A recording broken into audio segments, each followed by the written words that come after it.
अस्सलाम वालेकुम। मुनफरिद तज्जियों के प्रोग्राम ब्लैक एंड वाइट के साथ मैं हूं मरीम ज़फ़र और हमारे साथ हैं जनाब हसन निसार। हसन साहब, नवाज शरीफ ने कहा है कि हमारे मुल्क को पता नहीं किसकी नज़र लग गई, हमारे हमसाए चांद पर पहुंच गए और हम हैं कि ज़मीन से नहीं उठ रहे। उनका ये भी कहना था कि जजेस आइन शिकन को हार पहनाते हैं। क्या तबसरा करेंगे इस पर? मैं हैरान हूँ, ये नीम खानदा से लोग इस मुल्क को चिमटे हुए हैं। बंदा पूछे कि ये नज़र नुज़र जो है ये तरक्की याफ्ता दुनिया को क्यों नहीं लगती। मैंने जब से होश संभाला है मैं उनको नज़र लगाने की कोशिश कर रहा हूँ। कितने हौके भरते हैं हमारे बहुत से कायदीन और ख़ास तौर पे मुबल्लिगीन, उधर जाके तबलीगें करते हैं, उनको बताते हैं ज़िंदगी क्या है, गुजारनी क्या है, कैसे है, झूठ और सच में क्या फ़र्क है, बददयानती, ख़यानत और दयानतदारी में, ये जाके वहाँ बताते हैं। हमें से किसी की नज़र उनको क्यों नहीं लगती? पहले मुझे अच्छा, अब नवाज शरीफ को भी अगर ये समझ ना आए, दिन में 2, 4, 10, 20 दफ़ा तो आईना देखते होंगे, ये हुक्मरानों की नहूसत है, कोई नज़र वज़र नहीं है। हम लोगों ने कुछ जुमले रटे हुए हैं। मैं चिढ़ता हूँ, मैं टोक देता हूँ लोगों को, अल्लाह खैर करेगा। मैंने कहा तुम्हारे करतूत हैं खैर वाले। अल्लाह पाक ने हर चीज़ के लिए शराइत रखी हैं यार, क्यों नहीं समझते? हमारी दुआएं क्यों नहीं कबूल होती? अरबों मुसलमान हैं, 25 करोड़ मुसलमान, अगर दिन में 5 बार दुआ नमाज पढ़ने के बाद दुआ, सिर्फ 25 करोड़, और इस सारे प्रोसेस में 1 घंटा एक बंदा लगाता है। 25 करोड़ घंटे की सदियां बनाओ, तुम्हारी सुनता कोई नहीं। क्यों नहीं? क्योंकि हमारे कौल और फेल में भयानक तजाद है। हम करते कुछ हैं, कहते कुछ हैं, मुनाफिक हैं। अब हम जमीन से नहीं उठ रहे, और अल्लाह का शुक्र करो ज़ेरे जमीन नहीं हो, अभी तक जमीन पे हैं। आपसे जानना छुट्टी तो ज़ेरे जमीन भी होंगे, जमीन पर हैं, थोड़ी बात है। पर कहानी तो खत्म होती है जब ज़ेरे जमीन जाता है बंदा। तो आप के जी वो हम जमीन पे हैं, लोग चांद पे पहुंच गए, नहीं, बेखबर हो, लोग मरीख पर पहुंच गए। सुभान अल्लाह। ये मेंटालिटी है खास तरह की, नीम खानदा। मैं अभी फॉरेन सेक्रेटरी का इंटरव्यू देख रहा था 2-4 दिन पहले। मैंने कहा कि पता नहीं क्या आर्टरीज, तो प्राइम मिनिस्टर साहब यही साहब पूछते हैं आर्टरीज की होती हैं। लो, अब जहाँ ये हाल हो, पर्चियाँ पढ़ के जवाब देने वाला बंदा, अब के जी हम ज़मीन पर हैं। ज़मीन पर कहाँ हैं भैया? और अगर हैं तो अल्लाह का शुक्र अदा करें, हरकतें आपकी ज़ेरे ज़मीन वाली हैं। अच्छा, रह गया कि जी आइन शिकनों को हार पहनाते हैं जजेस, बहुत बुरे हैं। बीच में कहीं कहीं हमारे यहाँ जस्टिस कियानी, कार्नेलियस, ऐसे बावकार नाम है, भगवान दास, वो भी हैं। लेकिन जिस आइन शिकन को आपने हार पहनाए थे वो कहाँ है? जिसने उसको फांसी दी, जिस शख्स को फांसी दी उसकी कब्र पे लोग दुआएं मांगने जाते हैं। बस सुनो, जो जिजाइन शिकनों को अच्छो, तो इस मुल्क का सबसे बड़ा मुनाफिक आइन शिकन जो था, उसकी तो आप सियासी औलाद और पैदावार हो, कुछ तो खुदा का खौफ करो यार। अच्छा, ये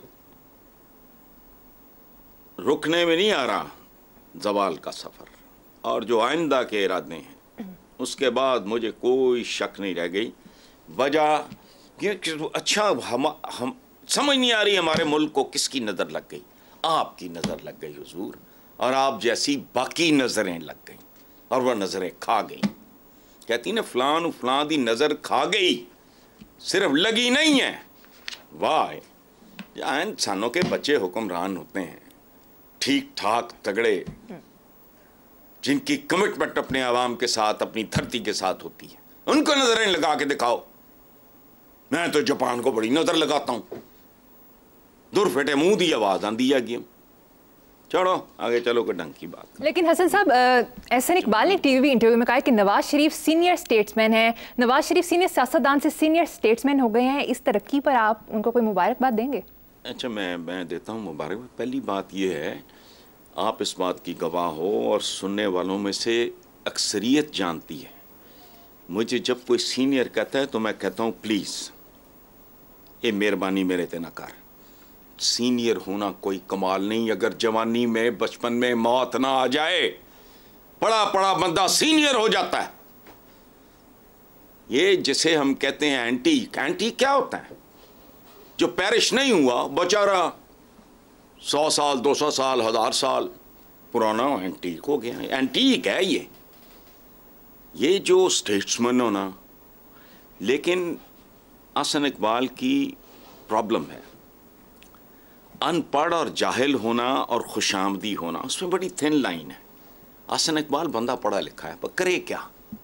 उसकी टोटल औकात, वो टूरिज्म डिपार्टमेंट की नौकरी से लेके ज़ियाउल हक की मेहरबानी से लेके आज तक, ज़ियाउल हक के बाद ये उनके जो उनकी सियासी औलाद हैं उसके परवरता हैं अपने मेरिट पे, तो औकात ही कोई नहीं। तसव्वुर करो हसन इकबाल माइनस नवाज शरीफ, बताओ मुझे बाकी क्या बचता है? सूट शूट टाई शाई के अलावा क्या रहता है बाकी? टूरिज्म की नौकरी, अब तक रिटायर हो गए अब तक। सो इसलिए इनकी मजबूरियां हैं। और याद रखना, कायद आज़म को वक्त नहीं मिला, उसके बाद स्टेट्समैन कोई नहीं आया, या इसको लफ्ज़ का मतलब नहीं पता। Run of the mill politicians आए, उसमें कुछ अच्छे थे, बहुत ज़्यादा बहुत बुरे गंदे और गलीज थे।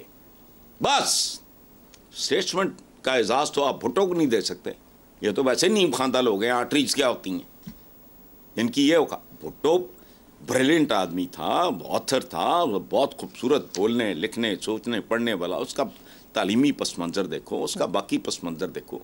स्टेट्समैन का ताना तो आप उसको भी नहीं दे सकते। ये इल्ज़ाम तो भुट्टो, पाकिस्तान में स्टेट्समैन कोई नहीं आया, सिर्फ चौमुखी जंग लड़ने वाला एक आदमी, मोहम्मद अली जिन्ना, फिनिश्ड, जिसने प्रैक्टिकली वो शहीद है। पता लग गया था कायद आज़म मोहम्मद अली जिन्ना को कि मैं जानलेवा मर्ज में मुब्तला हूँ। उस बंदे ने छुपाए रखा, बाहर इलाज के लिए नहीं गया, इसलिए कि बाहर शायद इलाज, उस वक्त ये टीबी जो थी वो कैंसर का दर्जा रखती थी, बल्कि कैंसर भी अब थोड़ा काबिल इलाज हो गया है, वो बिल्कुल फेटल था। पुरानी मूवीज़ उठा के देख लो, सैनिटोरियम औरतें रोना शुरू कर देती थी अगर पता लगता था किसी मूवी में कि जी हीरोइन को या हीरो को हो गया है, वो टीबी हो गई। वो तो शहीद है। उसके अलावा स्टेट्समैन इन लोगों ने, तो खुदा का खौफ करो। बाकी उसकी नौकरी है, हसन इकबाल को सुकून से करने दो, उसको ठीक हो गया। फिर इनको आगे अच्छे रोशन दिन नजर आ रहे हैं, कोई मतलब बड़े जूसी डेज समझती हो, जैसे किन्नू नहीं बड़ा जूस से भरा होता, इस तरह के दिन नाने बाहर तो दिखाई दे रहे हैं। चलें, सही। हसन साहब, नेक्स्ट टॉपिक की तरफ आते हैं। पीटीआई ने पाकिस्तान में वर्चुअल जलसों का एक नया ट्रेंड सेट किया है। पीटीआई का पहला वर्चुअल जलसा 19 घंटों में 1.5 मिलियन से ज़ायद लोगों ने देखा, जबकि नवाज शरीफ ने सोशल मीडिया पर जो आवाम से खिताब किया तो नून लीग के अपने ऑफिशियल पेज पर 3 दिन के बाद 63,000 व्यूज़ थे उसके। इस पर कुछ लोगों ने एतराज़ किया है कि पीटीआई कितनी ज़्यादा व्यूअरशिप की वजह ओवरसीज़ पाकिस्तानी थे। ये होते हैं भंडे किस्म के गलीज, मैं ना मानू टाइप, एक पस्त जहनियत। खूबसूरत बंदा होता है, हार जीत चलती है ज़िंदगी में, कोई बात नहीं, ये कोई शय नहीं है, लेकिन क्लास होती है लोगों की, एक उनका मकाम मनसब मर्तबा होता है। बंदा पूछे कि जी अच्छा वजह क्या है, बकौल आपके मुझे तो नहीं पता कि ये जो ओवरसीज पाकिस्तानी वो पाकिस्तानी नहीं है, वो तो लाजपाल है, तुम्हें पाल रहे हैं, वो सुपर पाकिस्तानी है। हर पाकिस्तानी जो बाहर बैठा है, याद रखना, बेशुमार लोगों को मैं जानता हूं, अरबपति खरबपति भी हैं, तो खुदा की कसम उनमें से कुछ ना कुछ मिसिंग होता है। हर साल 2 साल बाद भागे आते हैं, यहाँ घर बनाए हुए हैं, नौकरों के सुपुर्द किए हुए हैं, वहाँ कैमरे लगवाए हैं, वहाँ बैठ के देखते हैं, हूक उठती है। और डरो उस दिन से जब इनकी वो नस्लें मैदान में सब की आ जाएंगी। कुछ की आ गई हैं, उनको कोई पाकिस्तान नहीं चाहिए, उनकी कोई एसोसिएशन ही नहीं है। जिस दिन ये कारोबार हो गया, उनकी दूसरी तीसरी नस्ल परवान चढ़ गई, उनका पाकिस्तान से कोई लेना देना नहीं होना। ये जो तुम्हें टुकड़े भेजते हैं ना ओवरसीज पाकिस्तानी, तुम क्या हो? ओवरसीज पाकिस्तानी तो पाकिस्तानी है ना भाई। अच्छा, एक बात और याद रखना, ओवरसीज पाकिस्तानी जो वहाँ रहते हैं उनका एक्सपोजर होता है। जो यहाँ रहते हैं इनको तो पता ही कख नहीं दुनिया कैसी होती है, मुहज़्ज़ब दुनिया कैसी होती है, मुतमव्वल मुआशरे कैसे होते हैं, सियासतदानों की वहाँ क्या औकात होती है, सदर वज़ीर आज़म वहाँ क्या बेचते हैं, उनको पता होता है। उनमें वो ज़्यादा सेंसिबल होते हैं अपने तजर्बे और एक्सपोजर की वजह से। इसलिए छोड़ो ये गल सुनो यार, ये जिस तरह की लीडरशिप होंगी ना वो जी फिर अगे इसी तरह होता है, इसी तरह होता है। खैर है, चलो आगे चलते हैं। हसन साहब, आसिफ जरदारी ने एक तकरीब से खिताब करते हुए कहा कि मैंने 14 बरस जेल में गुजारे, आज 18 दिसंबर मेरी शादी की सालगिरह है। यार एक बात है, जो मर्जी कहो, बलोच बच्चा है शेर, जेन्युइन शेर है।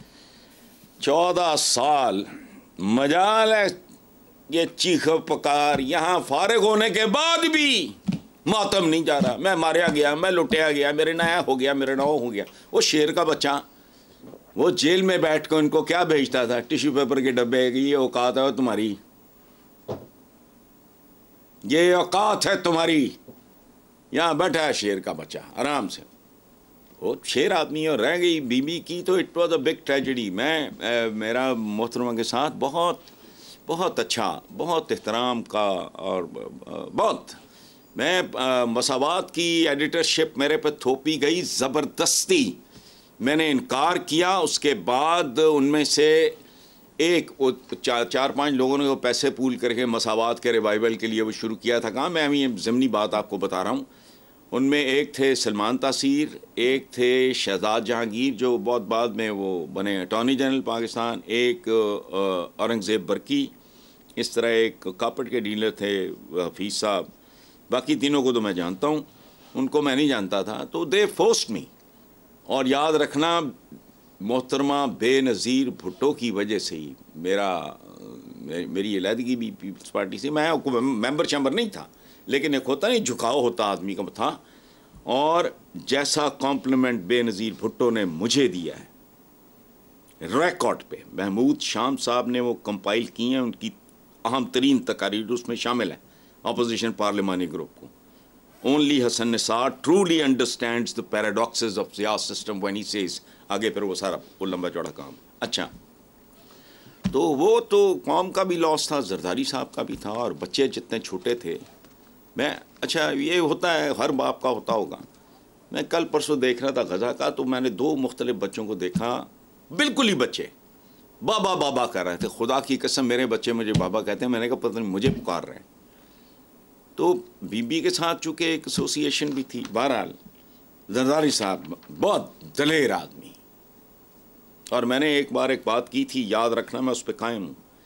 जरदारी साहब जैसा बंदा जिस दिन तरजीहात बदल ले, वो ब्लेसिंग हो सकता है पाकिस्तान के लिए। मैं एक बात बता दूंगा आपको। चलें, ठीक हसन साहब। Moving on to next, senior कानूनदान और पीपल्स पार्टी के साबिक रहनुमा लतीफ़ खोसा साहब ने पीपल्स पार्टी छोड़कर पीटीआई ज्वाइन कर ली है। कुछ लोग उनके पुराने बयानात का हवाला देकर उन पर तनकीद कर रहे हैं, क्या कहेंगे आप? कहना क्या है, मतलब जब दुनिया छोड़ के जा रही है, वो बंदा आगे आगे खड़ा हो गया है। फ़र्क होता है ना, बहुत बड़ा फ़र्क है। भरिया मेला छोड़ के एक बंदा जहाँ जिसके साथी साथ छोड़ के भाग रहे हैं, तो इसमें एक बड़ी पुरानी कोई पुरानी, मेरा ख्याल है, मैं तो मुद्दत हुई देखता नहीं अब, वो इंडियन फिल्म का एक डायलॉग है कि जहाँ मैं खड़ा हो जाऊँ कतार वहीं से शुरू होती है। सो लतीफ़ खोसा काबिल एहतराम आदमी है। और आखिरी बात, इस तरह के चपड़ कनातिये जो ये बात कर रहे हैं ना, उनको जहन में रखनी चाहिए, सिर्फ मुर्दे, वट्टे, रोड़े, बट्टे, पत्थर, हशरातो लर्ज, कीड़े मकोड़े और जानवर सिर्फ यही राय तब्दील नहीं करते, बंदे करते हैं, याद रखना। ये सुन्नत है, ये हमारी तारीख की शान है। हजरत बिलाल ने किस बात नहीं, करो जितना तशद्दुद होता है, और बाकी बेशुमार हमारे साहब। ये तो कोई फजूल बात है ना। तो एक बंदा या तो ना वो कोई बारगेन करके कोई इक़्तिदार में दूर दूर तक PTI का कोई मुस्तकबिल नज़र नहीं आ रहा। सलाम है उन लोगों को जो राइट और रॉन्ग, देखो इकबाल का है या गालिब का मुझे अब याद नहीं आ रहा, मरे बुतखाना में ब्राह्मण तो गाड़ो उसको काबे में। ये है बंदे के एहतराम का मायार। बाकी छोड़ो, इन लोगों ने तो कुछ ना, वो आटा गूंदी हिल्दी क्यों है, मैं आटा गूंदना ही छड़ दें यार, मैं की करा फिर, कितने जाना। चलो ठीक है, बहुत खूब हसन साहब। अगली खबर पे चलते हैं। PTI कारकुन सनम जावेद के वालिद ने कहा कि उनकी साहबजादी मरियम नवाज के मुकाबले में इलेक्शन लड़ेगी। मैं एक बात बताऊं पूरी जिम्मेदारी से, हमारे नाजरीन भी नोट कर लें, आप भी याद रखना। अगर ये बच्ची, मैंने तो इसको TV पे भी नहीं देखा, अखबार में भी इसकी शक्ल नहीं देखी, देखी होगी तो मुझे बिल्कुल याद नहीं। अगर ये इस बच्ची की वालिदा या वालिद कोई भी इसकी तरफ से, या ये खुद इलेक्शन लड़ती है मरियम नवाज के मुकाबले पे, और मरियम नवाज की जमानत जब्त नहीं होती, तो मैं ये समझूंगा इलेक्शन धांधली है। बाकी क्या होता है मुझे नहीं पता। ये एक ऐसी सीट होगी कि अगर ये लड़की मरियम नवाज के मुकाबले पे खड़ी हो, जीतना बीतना छोड़ो, अगर मरियम नवाज की जमानत जब्त नहीं होती, मुझे 100% यकीन होगा कि धांधली हुई है, और बहुत बदतरीन धांधली हुई है। बाकी क्या होता है उसका मैं जिम्मा नहीं लेता, लेकिन यह बात याद रखना, हम इतने गए गुजरे लोग नहीं हैं। जिस तरह इस गुमनाम सी बच्ची ने, सनम जावेद,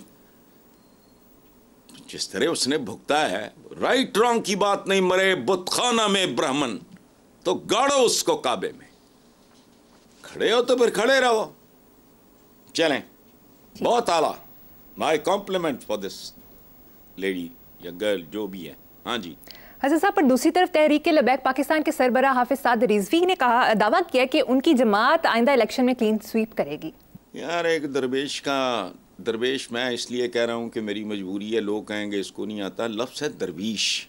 खैर, एक दरवीश बेटे ने जो कहा है, मुझे नहीं पता किस हद तक दुरुस्त है, सही है, लेकिन अगर ऐसा हो गया तो फिर वो क्लीन स्वीप इलेक्शन नहीं, फिर पाकिस्तान स्वीप हो जाएगा।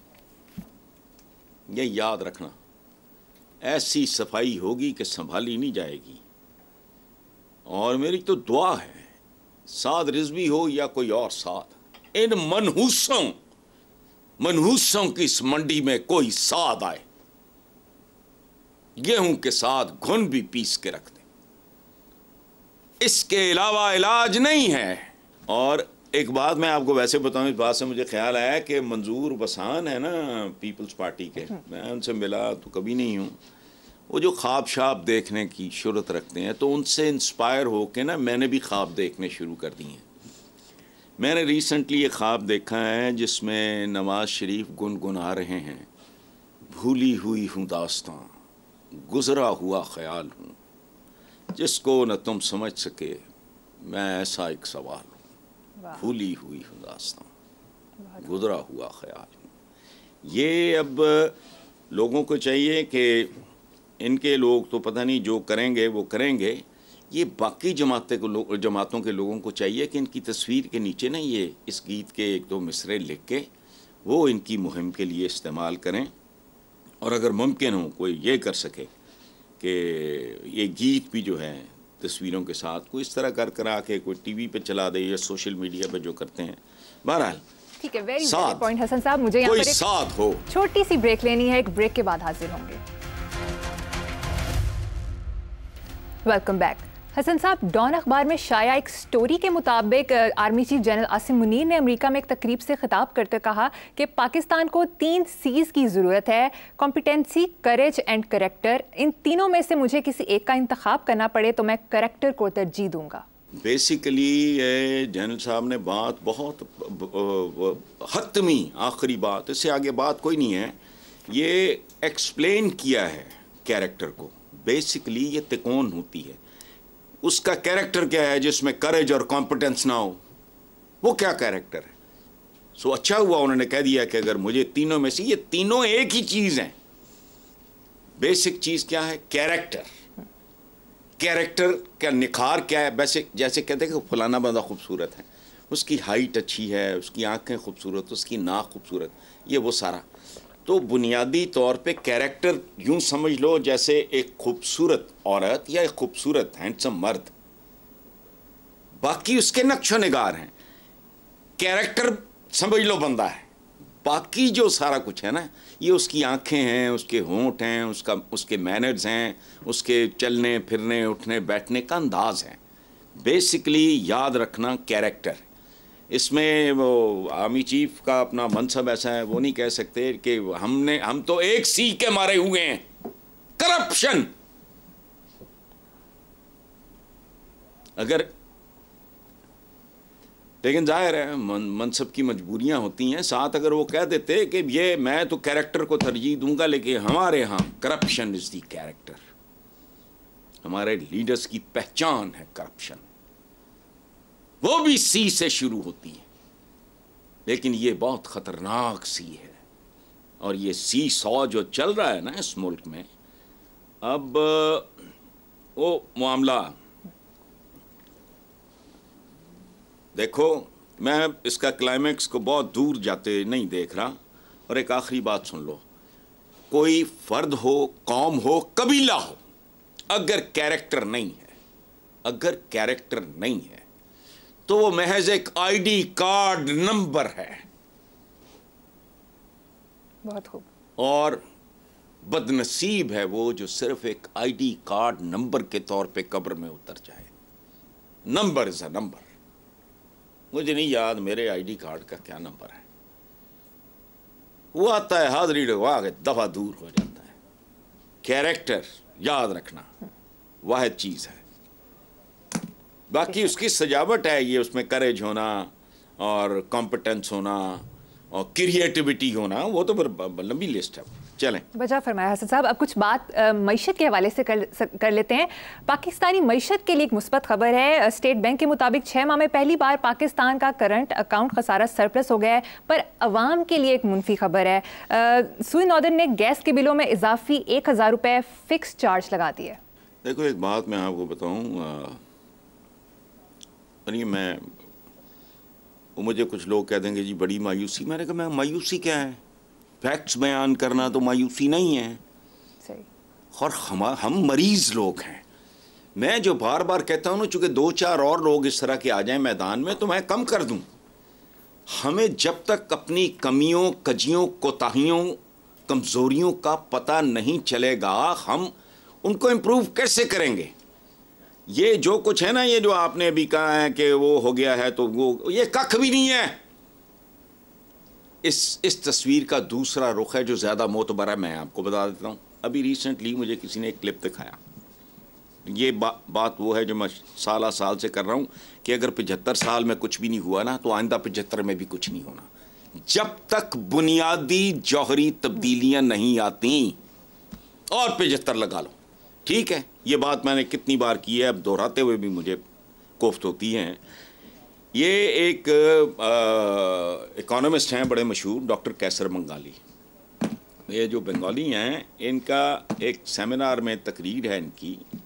शब्बर जैदी हमारे जो FPR के साबिक सरबराह और डॉक्टर मासूमा वो मौजूद हैं। उन्होंने रोंगटे खड़े कर दिए। मैं कुछ बातें मैं नहीं करूँगा, बहुत डिप्रेशन हो जाएगा, मेरा डिप्रेशन बढ़ जाएगा, लोगों में फैलेगा, मैं नहीं चाहता। उनकी समरी ये है उनके लेक्चर की, देख लो, कि पाकिस्तान की इकोनॉमी की विंडो मुस्तकिल तौर पे बंद हो चुकी। अब इसमें एक लफ्ज मेरी तरफ से हो तो मुझे कोड़े मार लो। क्या कहा मैंने? पाकिस्तान की मईशत की जो विंडो है, खिड़की जो है, वो मुस्तकिल तौर पे बंद हो चुकी है। पाकिस्तान की इकोनॉमी का अब सिर्फ एक काम है, नए कर्जे किस तरह लेने हैं और पुराने कैसे चुकाने हैं। बस ये है असल एक्टिविटी पाकिस्तान के अब मईशतदानों की, और बहैसियत पाकिस्तान एक मुल्क की हैसियत। अच्छा, पैसे नहीं हैं अगर, तो आपको अपने एसेट्स बेचने होंगे। ये जो चवल हैं लोगों को धोखा देने वाले, इनकी आंखों में धूल झोंकने वाले, ये उसको कहते हैं आउटसोर्स करना। वो आउटसोर्स करने का क्या मतलब है? सादा जुबान में समझाओ जरा मुझे। एसेट्स क्या हैं आपके? आपके एयरपोर्ट्स, पोर्ट टर्मिनल्स, मतलब इस तरह की जितनी भी चीजें हैं, ये आप जिनको दोगे तो वो छाबड़ी फरोश हैं। ये यूएई वाले या सऊदी फलाना मुल्क हैं, वो अपने अवाम के लिए फलाह बहबूद, उनका पहला उनका टारगेट तो वही है। तो मुझे ये बताओ, वो यहाँ फेरी वाले ने? नो, आपकी इक्तसादी सॉवरेंटी, जैसे हमारे यहाँ सॉवरेनिटी, साबिक वज़ीर आज़म भी एक दो ऐसे ही बोलते हैं। खैर, आपकी इक्तसादी सॉवरेंटी पे सवालिया निशान लग चुका है बीबी। ये आप अपने जितने भी ये सारे एयरपोर्ट्स हो गए, पोर्ट टर्मिनल्स हो गए, ये वो सारा मिलने चिलने, ये गंद बला, ठीक है, ये सारे का सारा आउटसोर्स का मतलब बेसिकली वो ये है कि बस कहानी ख़त्म। आपने लॉन्ग लीज, अच्छा, ना आपने रिकवर करना है, ना वो रिकवर होने। अगली बात, revenue generation, development, industrialisation, education, health वगैरह के जितने बयानात हैं, ये बकवास के अलावा कुछ नहीं। ये ऐसे ही है जैसे भूख मरते बच्चों को बाप बहलाने के लिए झूठ बोले। बहलाना, वर्गलाना, ये एक ही बात है। बाप झूठ बोलता है, हालात ठीक हो जाएंगे बेटा, बाप बर्दाश्त करो, ये बोलो, सारा ये इस तरह का सारा ही बाकी सारी फेरी टेल्स हैं। ये लफ्ज़ ही मैं बंगाली साहब की जो हैं, वो Qaiser Bengali, he has used this term. और वह में चार बंदे नहीं बैठे, जाओ जाके तकरीर पढ़ लो, तुम्हें पता लग जाएगा मुस्तकबिल क्या है। और ये वो है जो मैं कब से प्रेडिक्ट कर रहा हूं। मैं एक शर्त लगाता हूं, बुनियादी जौहरी तब्दीलियां पाकिस्तान की ये शराफिया नजर ना आए, दूर दूर तक उसकी जो कीमत अदा करनी पड़ती है करो। मुझे एक बात बताओ यार, ये पूरे आलम इस्लाम में जमहूरियत के मामे बने हुए, चूंकि आप गुलाम रहे हो गोरों के, उनकी हर चीज़ आप फेंकी हुई खाते हो, उनके कपड़े लंडे के पहनते हो, उनके आइडियाज़ सारा कुछ उनका इस्तेमाल करते हो। जमहूरियत ने भी जफा पा लिया। वो आपकी ट्रेडिशन है कोई जमहूरियत की? ये यूएई है, जो जाके देखो ज़रा दुबई, पूरी दुनिया का मरकज़ वहाँ जो वो। अच्छा, हम इस्लाम के ठेकेदार, अरब वर्ल्ड, इस्लाम तुलू हुआ है भाई सऊदी अरेबिया से, आप कहाँ से मामे बन गए बीच में? ठेकेदार आप हैं। MBS को मैं खराज तहसीन पेश इसलिए करता हूं कि वो कुरानिक विजडम के मुताबिक मेरे आप जैसे जहलों को पता लगे ना लगे,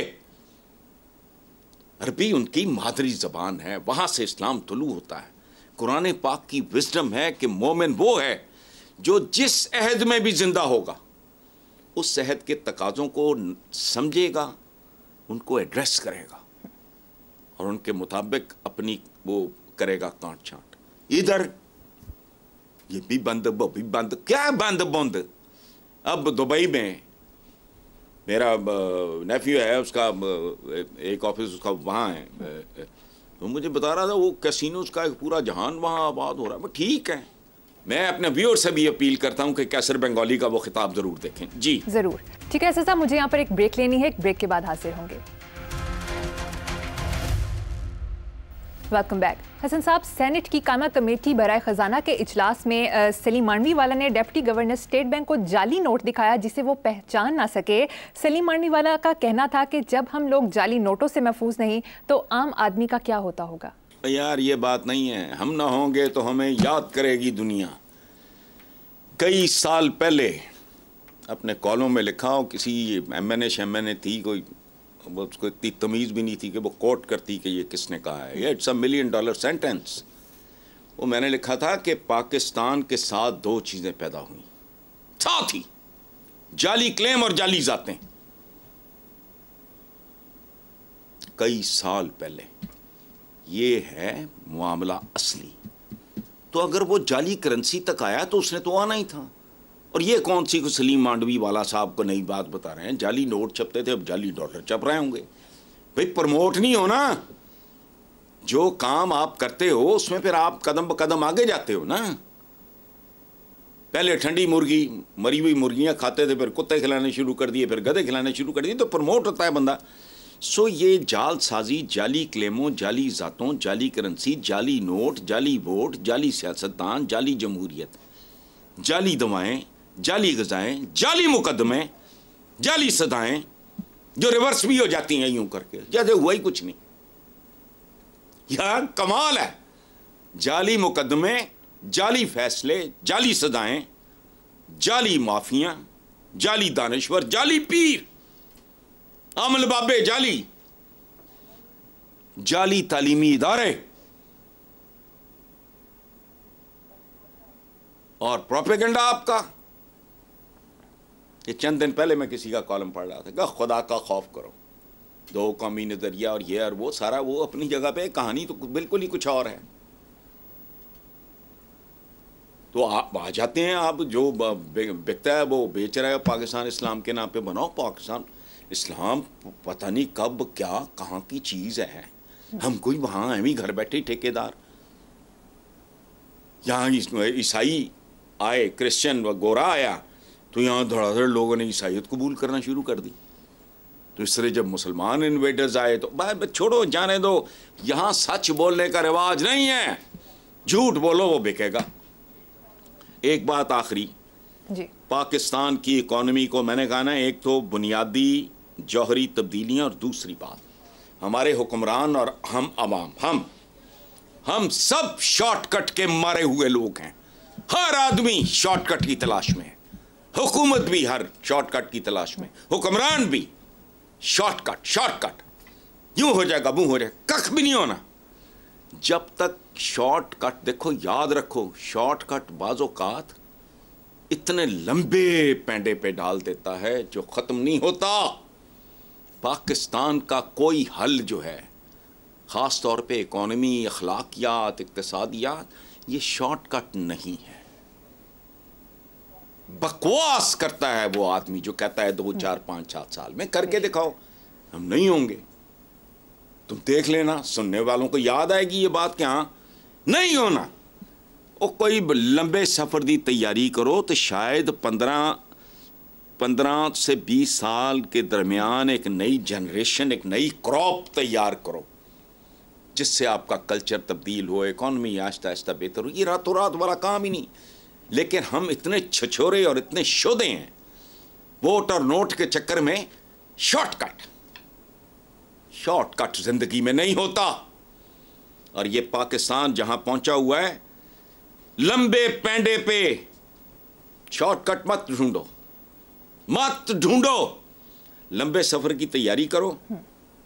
तो 15 साल में 15 से 20 साल लगेंगे ब्रेक इवन करते हुए। Mark my words, a very very humble student of economics.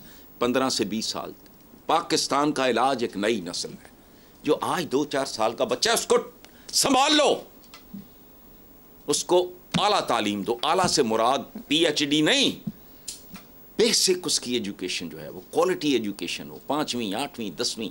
फिर कोई इधर चला जाए, कोई उधर चला जाए, कोई सोशल साइंसेज, कोई प्योर साइंसेज, किसी को हुनर सिखाओ, किसी को फलाना, कोई लंबा प्लान को बनाओ, बाकी छोड़ो। ठीक है, शॉर्टकट से कुछ नहीं होगा, लॉन्ग टर्म गोल सेट करने की जरूरत है। ऐसा साहब, प्रोग्राम का वक्त खत्म हो गया। इसी नोट पर अपने व्यूअर्स से इजाजत चाहेंगे। आपसे मुलाकात होगी इंशाल्लाह कल। अल्लाह हाफिज।